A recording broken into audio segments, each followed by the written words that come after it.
Right, Hipster King here from the Hairy Game Lords, and we've been playing this. Stay tuned to find out what we think.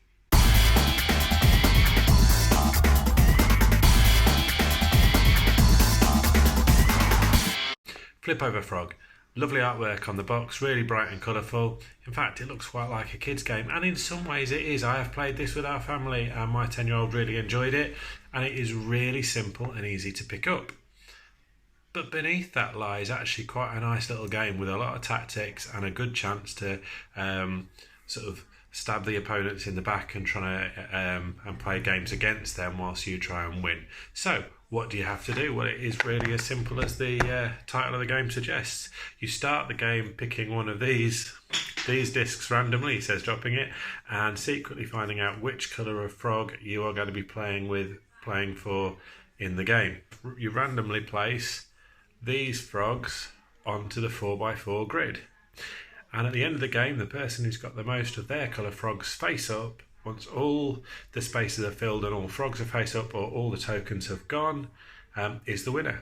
So what do you do? Well, if I was to place this token and there were frogs in diagonally adjacent squares, you flip all of those frogs over. You might pick up one of these frogs and place that one. And if I place that one, I flip over the frogs that are in the orthogonally adjacent squares. So as the game goes on, you're flipping, moving, flipping the frogs over as you place more, and some of your frogs will be hidden and you need to remember where they are because you need to flip them back over to try and get your frogs to be the ones that are in the majority by the end of the game.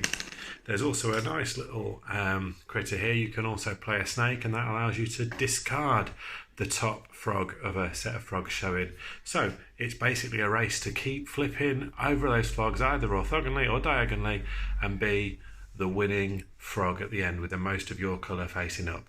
I really enjoyed this game. Dead simple, dead easy to play, but actually there's a fair bit more to it. It's a nice little filler that could be played with families or even as a filler during one of our standard game nights. We haven't been able to play this as the Hairy Game Lords yet. We've played it individually with our families. But I can't wait to use this just on one of those game nights as a break between maybe a couple of heavier weight games. Lots of fun. Do check it out. Okay, so Bearded Lady here, and I have to say, what a great little game this is. As Hipster King has already said, the artwork is nice on it. It's bold, colourful. Setup is super easy.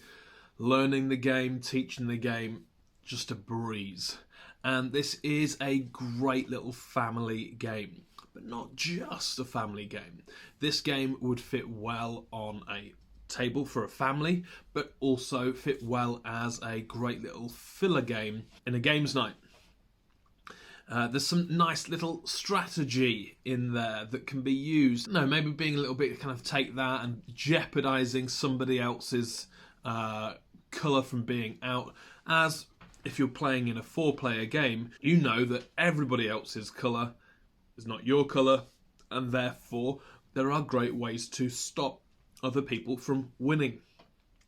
My daughter and I have played this game over the last few days, over and over and over again. She is nearly 6 and absolutely loves the game. It's really easy for her to understand, and she's getting pretty tactical with it. Her ability to strategize on what this will flip over and how it will help her win is growing more and more. So not only is this a great family game, a great game that will fit in at a board games night, but a great way of teaching younger players how to strategize, how to be a little bit more kind of like, Yes, teaching the kind of strategic moves that can later be used in maybe other more advanced games. So a great little gateway game, one you need to have in your collection. This gets a thumbs up from me.